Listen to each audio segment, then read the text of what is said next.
وَلَقَدْ يَسَّرْنَا الْقُرْآنَ لِلذِّكْرِ فَهَلْ مِن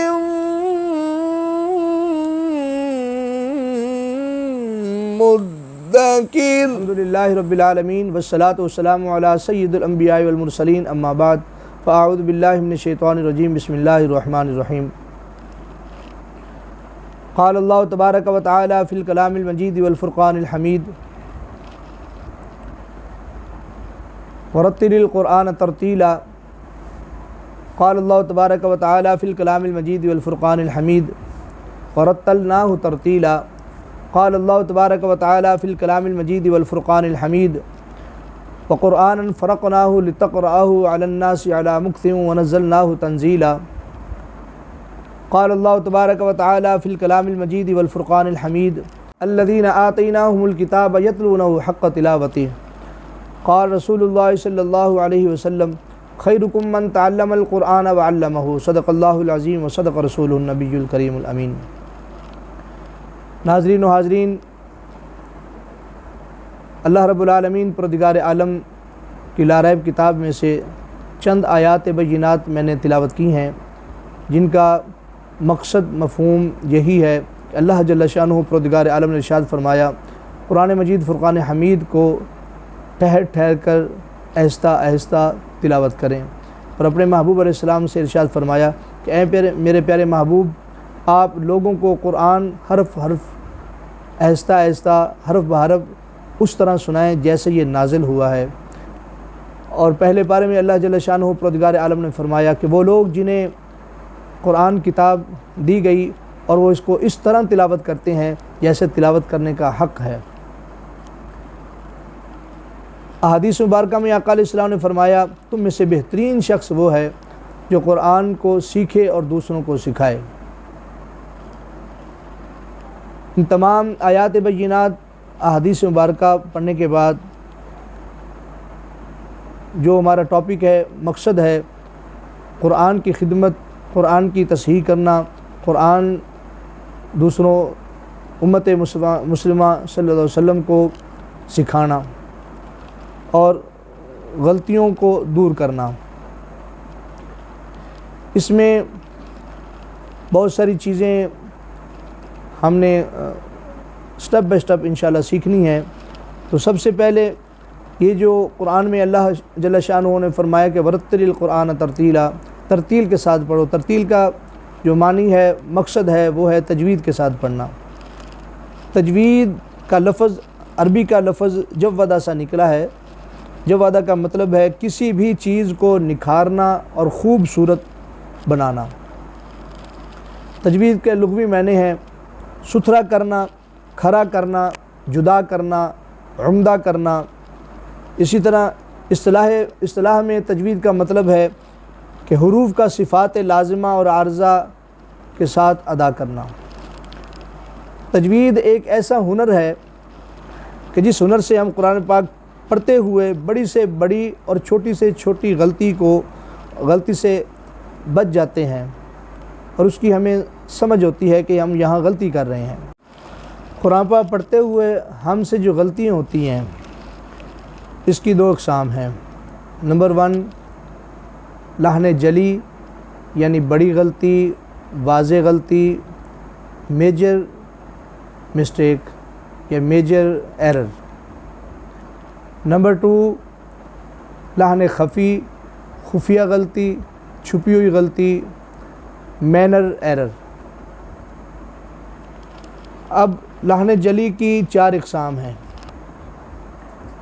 لحن جلی کو پہلے ہم سمجھیں گے۔ لحن جلی کی 4 اقسام ہیں۔ نمبر 1 کہ لحن جلی کی جب ہم کب غلطی کرتے ہیں، اور لحن جلی کا حکم کیا ہے، جب یہ غلطی ہوتی ہے تو اس کا حکم کیا ہے۔ لحن جلی کا حکم یہ ہے کہ لحن جلی جو غلطیاں کی جاتی ہیں، جس میں لحن جلی پایا جائے جس تلاوت میں، وہ ایسا پڑھنا، ایسی تلاوت کرنا حرام ہے۔ اور اگر نماز میں ایسی غلطیاں کریں گے تو نماز بھی نہیں ہوگی، نماز بھی دوبارہ لوٹانا ہوگی۔ اور تیسرا یہ کہ انسان سخت گناہ گار ہے، اللہ رب العالمین پروردگار عالم کی ناراضگی کا سبب ہے لحن جلی غلطی کرنا۔ لحن جلی کی اب 4 اقسام ہیں۔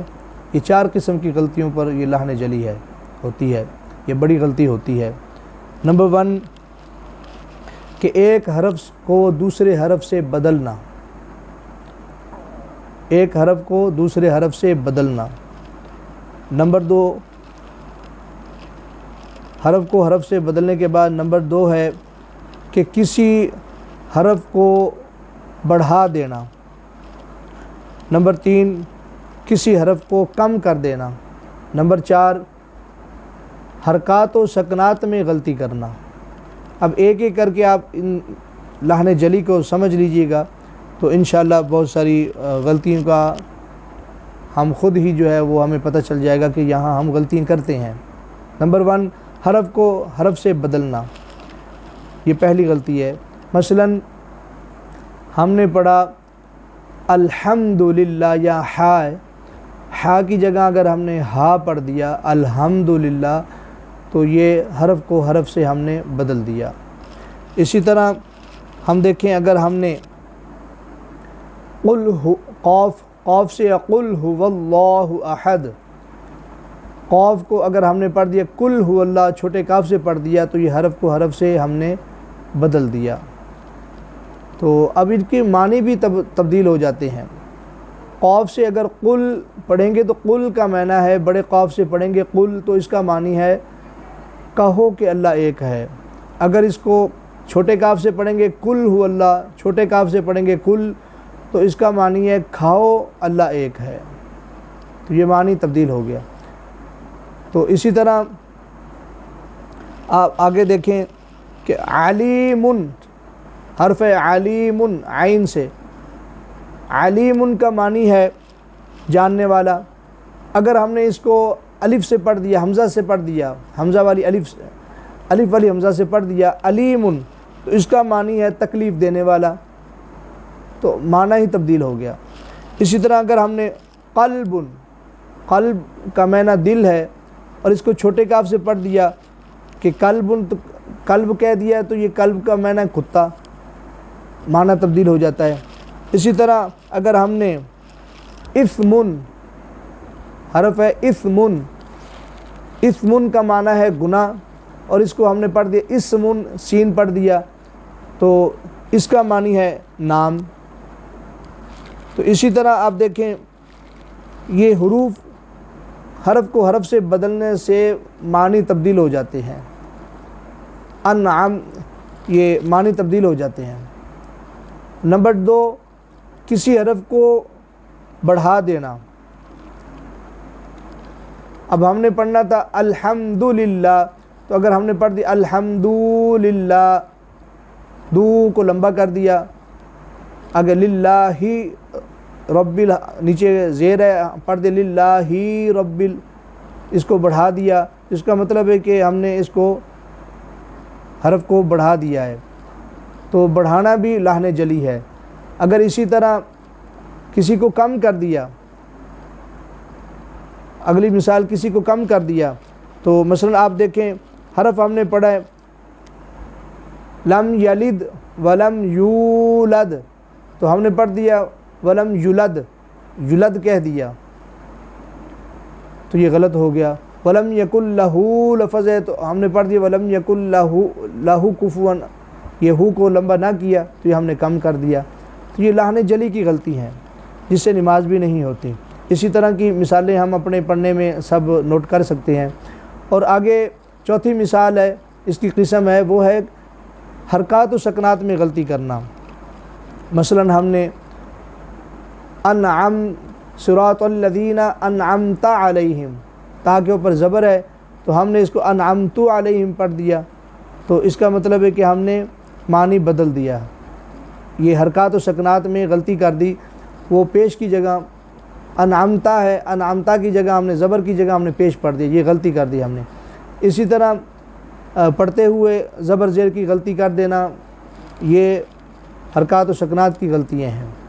تو ان تمام لحن جلی کی تمام قسموں سے بچنا چاہیے یہ پڑھنا حرام ہے۔ اب دوسری قسم ہے لحن خفی، چھپی ہوئی غلطی۔ چھپی ہوئی غلطی دو حروف میں بالخصوص ہوتی ہے۔ نمبر 1، اللہ کے لام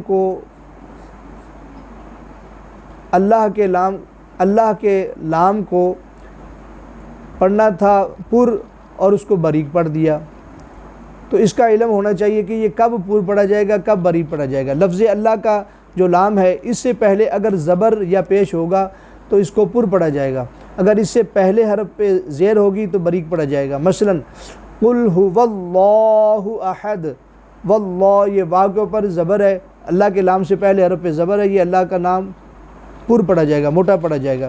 اسی طرح اللہ الصمد، اب دیکھیں یہ پہلے حرف پہ زبر ہے تو اللہ کا نام موٹا پڑھا جائے گا۔ اس کو اگر ہم پڑھیں گے اللہ الصمد تو یہ اس کی لحن خفی کی غلطی ہوگی، تو لہٰذا لحن خفی کا حکم یہ ہے کہ لحن خفی مکروہ ہے، ایسا پڑھنا بھی اللہ تعالیٰ کی ناراضگی کا سبب ہے۔ اسی طرح اور غلطی دیکھیں کہ نصر اللہ، یہ اللہ کے نام سے پہلے پیش ہے، اللہ کا نام، اس کو موٹا پڑھا ہم نے، اور جب فی دین اللہ یہ باریک پڑھنا ہے، اللہ کے نام سے پہلے زیر آ جائے تو اس کو باریک پڑھا ہم نے، فی دین اللہ، تو اب اس کو ہم نے باریک پڑھا۔ اس کو اگر ہم نے پر پڑھ دیا، موٹا پڑھ اللہ، تو یہ لحن خفی کی غلطی ہے۔ اور اسی طرح را کی غلطی، را کو بھی جہاں راگ سے پہلے زبر ہو اس کو پر پڑھا جائے گا، اس سے یا پیش ہو پر پڑھا جائے گا، اسی طرح اس سے پہلے زیر ہوگی تو وہ باریک پڑھے گی، یا را کے نیچے زیر ہوگی تو را باریک پڑھی جائے گی۔ اور اسی طرح غنّے کی غلطی، یہ بھی لحن خفی میں آتی ہے کہ غنّہ نہ کرنا، یہ بھی لحن خفی میں آتا ہے۔ بہرحال لحن جلی اور لحن خفی کی غلطیوں سے بچنے کے لیے ہمیں صحیح قرآن پاک کے تلفظ کے ساتھ سب سے پہلے قرآن پاک کے تلفظ حروف کو صحیح کرنا ہوگا، اور اس کے بعد سٹیپ بائی سٹیپ جو ہے اس تمام اسباق کو یاد کرنا ہوگا، اس کی پریکٹس کرنی ہوگی، اس کو سمجھنا ہوگا، تو انشاءاللہ ہم یہ سلسلہ وار یہ چلتا رہے گا۔ تمام دوستوں سے گزارش ہے کہ ہمارے اس لیکچر میں تمام دوست لیکچر کو غور سے سنیں اور اس کو سمجھیں۔ کسی پوائنٹ کی آپ کو سمجھ نہیں آئی تو آپ کمنٹس باکس میں ہم سے سوال کر سکتے ہیں، پوچھ سکتے ہیں، انشاءاللہ آپ کو، کیونکہ ہم نے کوشش کی ہے کہ اس لیکچر کو کم ٹائم میں ویڈیو کم بنائی جائے تاکہ لوگ دیکھ سکیں، زیادہ لینتھی جو ہوتی ہے وہ لوگ بور ہوتے ہیں، تو کوئی بھی سوال آپ کے ذہن میں ہو تو آپ وہ پوچھ سکتے ہیں، آپ کو فائدہ ہوتا رہے گا۔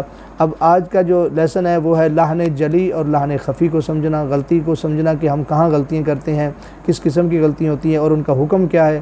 تو یہ الحمدللہ ہم نے آج کوشش کی ہے اس کو بیان کرنے کی، تو نیکسٹ انشاءاللہ اب آگے حروف کی پریکٹس ہوگی، اس کے بعد انشاءاللہ آگے چلتے جائیں گے۔